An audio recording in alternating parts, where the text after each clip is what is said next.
Movie start होती है और हमें एक एलियट नाम के आदमी को दिखाया जाता है जो कि मरे हुए लोगों का फ्यूनरल तैयार करने का काम किया करता था ताकि वो लोग अपने फ्यूनरल पर अच्छे से दिख सके और वो जिंदा लगे। उसके बाद एलियट एक बॉडी का फोटो लेता है और ये सीन यहीं पर खत्म हो जाता है। अब अगले सीन में हमें पॉल और एना नाम के कपल को दिखाया जाता है जो कि अपने बेड पर एंजॉय कर रहे होते हैं। अब पॉल तो इसमें एंजॉय कर रहा था लेकिन एना इसमें बिल्कुल भी एंजॉय नहीं कर रही थी। पॉल एना से कहता है कि तुम्हारी परेशानी क्या है, लेकिन एना उसे कुछ भी नहीं बताती। अब क्योंकि एना एक प्राइमरी स्कूल में टीचर होती है और यहाँ पर जैक नाम के एक बच्चे से इसकी काफी अच्छी दोस्ती होती है, लेकिन जैक का बिहेवियर काफी ज्यादा अजीब होता है। अब हमें दिखाया जाता है कि एना अपने स्कूल में काफी ज्यादा अजीब चीजों को एक्सपीरियंस करती है। अब स्कूल खत्म होने के बाद में एना को अपने एक पियानो टीचर के फ्यूनरल पर जाना था और तभी यहाँ वो जैक को बाहर देखती है। वो उससे कहती है कि क्या मैं तुम्हें घर छोड़ दूं? लेकिन जैक उससे कहता है कि नहीं, मेरी माँ मुझे लेने आ रही है। अब इसके बाद एना मेडिकल में पहुंचकर कुछ दवाइयाँ लेती है और साथ ही वो एक पार्लर में जाकर अपने बालों को रेड कराती है और इसके बाद अपने पियानो टीचर के फ्यूनरल पर पहुंचती है। और एना को यहाँ पर भी काफी अजीब फील हो रहा था, जैसे कि उसका पियानो टीचर सांस ले रहा हो। अब क्योंकि यहाँ पर एलियट भी होता है और वो एना को ऐसी अजीब हरकतें करते हुए देख लेता है। अब शाम को एना का बॉयफ्रेंड पॉल उसे डिनर पर इनवाइट करता है और आज वो यहाँ पर एक रिंग लेके आया होता है क्योंकि वो एना को प्रपोज करने वाला था। वो यहाँ एना से कहता है कि मैं जल्द ही शिकागो जाने वाला हूँ। अब यहाँ आपस में बात करते ही इन दोनों की लड़ाई हो जाती है और एना पॉल के बिना बात सुने ही यहाँ से चली जाती है। अब बाहर का मौसम काफी ज्यादा खराब होता है और एना अपनी चलती गाड़ी पर अपना फोन निकालकर एक नंबर डायल करती है और तभी यहाँ पर सब ब्लैकआउट हो जाता है, यानी कि एना का एक्सीडेंट हो चुका है। अब इसके बाद हमें अगले सीन में एलियट को दिखाया जाता है जिसके पास एक नई बॉडी आई होती है और ये बॉडी किसी और की नहीं बल्कि खुद एना की ही होती है। अब यहाँ पर एलियट एना के कपड़े कैंची से काटता है जिसके अंदर एना ने एक बहुत ही खूबसूरत रेड ड्रेस पहनी रखी थी। एना के सर पर एक गहरा घाव बना होता है और तभी यहाँ पर एना की आंखें खुल जाती है। वो यहाँ एलियट से पूछती है कि आखिर मैं कहाँ पर हूँ, जिस पर एलियट उसे बताता है कि 8 घंटे पहले तुम्हारा एक्सीडेंट हुआ था और तुम्हारी जान जा चुकी है और ये बस तुम्हारी बॉडी ही है। लेकिन एना को यकीन नहीं हो रहा था कि वो मर चुकी है क्योंकि वो एलियट से बोल भी पा रही थी और उसे सुन भी पा रही थी और इसीलिए एलियट उसे उसका डेथ सर्टिफिकेट दिखाता है। वो एना से कहता है कि तुम्हारा 2 दिन बाद फ्यूनरल है और वो उससे कहता है कि तब तक तुम्हारी आत्मा तुम्हारी बॉडी में ही रहेगी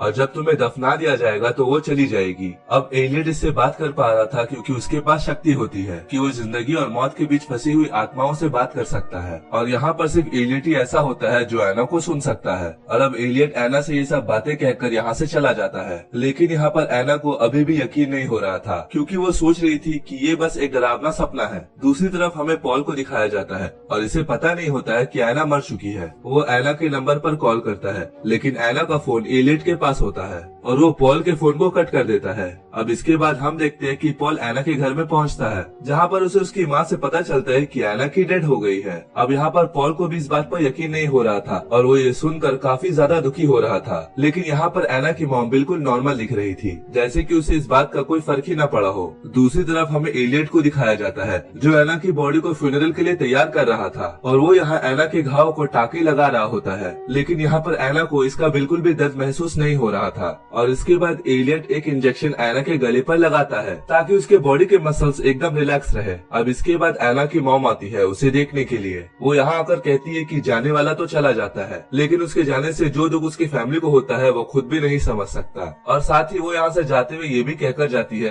कि एना के बाल फिर से ब्लैक कर दिए जाए क्योंकि एना इन लाल बालों में बहुत ही ज्यादा खराब लग रही है। अब इसके बाद हमें पॉल को दिखाया जाता है जो एलियट के पास पहुँचता है ताकि वो एना की बॉडी को देख सके, लेकिन यहाँ पर एलियट उसे उससे नहीं मिलने देता क्योंकि सिर्फ फैमिली मेंबर्स ही बॉडी से मिल सकते थे और अभी पॉल की एंगेजमेंट भी एना के साथ नहीं हुई थी। अब पॉल की आवाज सुनकर एना अपनी जगह से उठ जाती है और वो उसे आवाज लगाने लगती है, लेकिन उसकी आवाज पॉल तक नहीं पहुंचती। अब इसके बाद जब पॉल चला जाता है तब एना एलियट से पूछती है कि तुमने मुझे पॉल से क्यों नहीं मिलने दिया। वो यहाँ एना से कहता है कि तुम्हारी आत्मा जल्दी तुम्हारा शरीर छोड़ देगी, लेकिन अगर तुम अपने चाहने वालों से अटैच रहोगी तो तुम्हारी आत्मा यहीं पर फंस कर रह जाएगी। एना को यहाँ पर लगता है कि एलियट बकवास कर रहा है और मैं अभी भी जिंदा हूँ, शायद उसने मुझे कोई ड्रग दिया है जिससे वो कुछ भी महसूस नहीं कर पा रही है। दूसरी तरफ पॉल अपने फ्रेंड से मिलने के लिए पुलिस स्टेशन जाता है और उसका फ्रेंड एक पुलिस ऑफिसर होता है और वो यहाँ पर उससे एना से मिलने की परमिशन मांगता है, लेकिन उसे एना से मिलने की परमिशन नहीं दी जाती। दूसरी तरफ फ्यूनरल होम में एना अकेली होती है और वो यहाँ पर एक कैंची उठाती है और आगे बढ़ती है। तभी वो यहाँ पर एक दूसरी लाश को देखती है और काफी ज्यादा घबरा जाती है। अब वो यहाँ पर एलियट के आने का वेट करती है ताकि वो उस पर अटैक करके यहाँ से भाग जाए, लेकिन वो यहाँ पर एना के हमले से बच जाता है और वो उसे फिर से बताने की कोशिश करता है कि वो मर चुकी है। लेकिन एना ये बात मानने को तैयार ही नहीं होती है क्योंकि उसकी अभी भी सांसें चल रही होती है। अब यहाँ पर रात में एना एक सपना देखती है जिसमें वो उसी डेड बॉडी को देख पा रही थी जो कि उसके बराबर में थी, लेकिन अब क्योंकि एना तो मर चुकी है वो सपना कैसे देख सकती है। और इसके बाद वो उठती है और सभी सामानों को इधर उधर फेंकने लगती है। अब इसके बाद ये सीन यहीं पर खत्म हो जाता है और हमें पॉल को दिखाया जाता है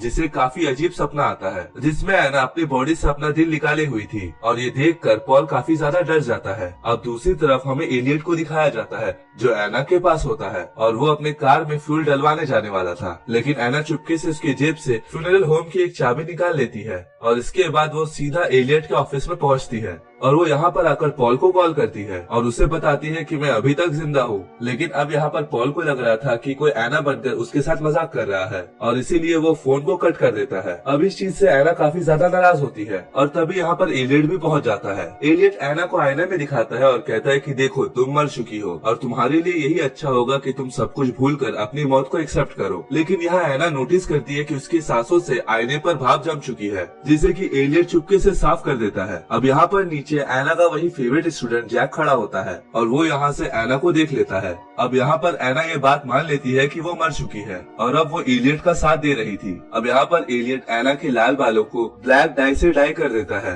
अब इसके बाद एना सपने में पॉल को देखती है, लेकिन वहाँ पर एलियट होता है जो कि एक पुलिस ऑफिसर के भाई की बॉडी को तैयार कर रहा था उसके फ्यूनरल के लिए। अब इसके बाद एना एलियट से पूछती है कि क्या मेरी मॉम मेरे डेड पर रोई थी, लेकिन यहाँ पर एलियट एना को बताता है कि तुम्हारी मॉम तुम्हारे डेड पर बिल्कुल भी नहीं रोई। इसके बाद एना एलियट से पूछती है कि क्या पॉल मेरे डेड पर रोया था, लेकिन यहाँ पर एलियट उससे झूठ कह देता है कि वो भी नहीं रोया था। अब ये बात सुनने के बाद एना बहुत ज्यादा दुखी होती है और इसके बाद एलियट उसमें एक ड्रग इंजेक्ट करता है। दूसरी तरफ पॉल एना के स्कूल में पहुँचता है जहाँ पर वो उसकी चीजें लेने गया था और अब यहाँ पर उसे जैक मिलता है और अब यहाँ पर वो पॉल को बता देता है कि उसने एना को फ्यूनरल होम में रेड ड्रेस पहने खड़ा देखा था, लेकिन पॉल को ये सारी बातें फिजूल लगती है और वो उल्टा जैक को ही एक थप्पड़ मार देता है जिसका उसे बाद में काफी ज्यादा अफसोस भी होता है। दूसरी तरफ हमें फ्यूनरल रूम में एलियट को दिखाया जाता है जो कि सब डेड बॉडीज की फोटो कलेक्ट करके रखता है और तभी दूसरी बॉडी का भाई भी वहाँ पर पहुँच जाता है जो कि एक पुलिस ऑफिसर था और तभी वहाँ एना की बॉडी में कुछ हलचल होती है और यहाँ पर ये पुलिस वाला ये बात नोटिस ही नहीं कर पाता। दूसरी तरफ जैक को दिखाया जाता है जो बार बार फ्यूनरल में जाता है क्योंकि वो भी मरे हुए लोगों से बातें कर सकता था और ये बात एलियट को भी पता लग गई थी और एलियट उसे कहता है कि मैं तुम्हें सब कुछ सिखाऊंगा जो कुछ मैंने सीखा है। दूसरी तरफ पॉल को उस बच्चे जैक की बात याद आती है कि जिस दिन पॉल उसे प्रपोज करने वाला था उस दिन एना ने अपने ड्रेस के नीचे रेड ड्रेस पहनी रखी थी और उसने उसे रेड ड्रेस में देखा था, तो हो सकता है कि जैक शायद सही कह रहा हो।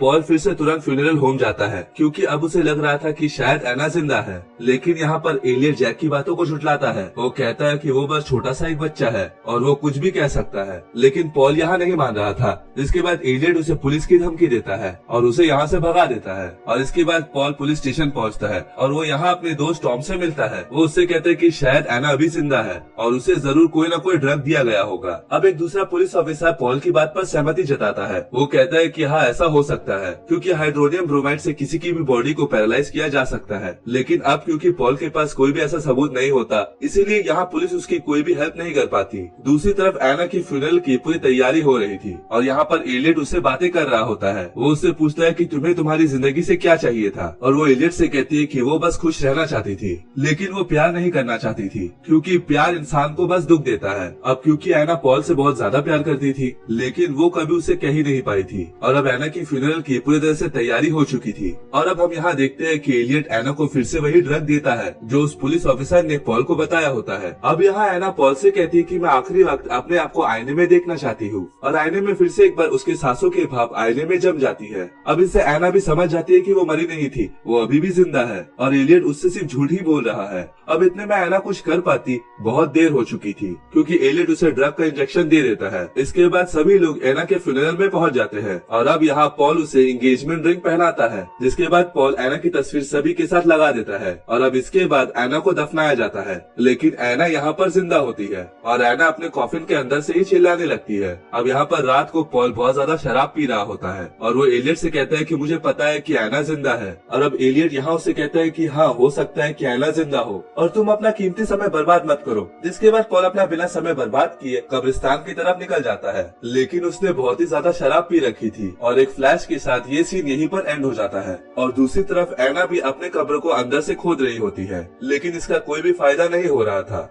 अब यहाँ पॉल देखता है कि वो कब्रिस्तान पहुंच चुका है और एना को उसके कब्र से बाहर निकाल रहा है, लेकिन अब असल में पॉल भी एलियट के सामने उसके टेबल में होता है। अब यहाँ एलियट पॉल को भी बताता है कि वो एक्सीडेंट में मर चुका है, लेकिन अब यहाँ पर एना की तरह पॉल को भी यकीन नहीं हो रहा था कि वो मर चुका है। और अब यहाँ पर एलियट पॉल के सीने में एक बड़ा सा रॉड घुसाकर ये आवाज भी बंद कर देता है। और अब इसी के साथ ये मूवी यहीं पर एंड हो जाती है, क्योंकि एक साइकोलॉजिकल मूवी होती है जहाँ पर एक एलियट नाम का आदमी ये दावा करता है कि वो आत्माओं से बात कर सकता है। और एक दिन एना भी एक्सीडेंट के बाद उसके पास आती है, जिसे अपने आप पर विश्वास नहीं होता कि वो मर चुकी है और एलियट उसे हमेशा ये बताने की कोशिश करता है कि वो मर चुकी है और उसकी बॉडी में सिर्फ उसकी आत्मा ही बची हुई है, जो कि उसे दफनाने के बाद में वो भी चली जाएगी। लेकिन एना सच में जिंदा ही होती है और एलियट उसे बेवकूफी बनाता है। अब एक तरफ से देखा जाए तो एलियट एक साइको किलर था, जो कि लोगों को इस तरह से मार दिया करता था और वो ऐसा सिर्फ अपने मजे के लिए ही कर रहा था। और उसके इस काम से वो जैक नाम का बच्चा भी काफी ज्यादा इन्फ्लुएंस होता है, क्योंकि वो लास्ट सीन में उसी के साथ खड़ा होता है।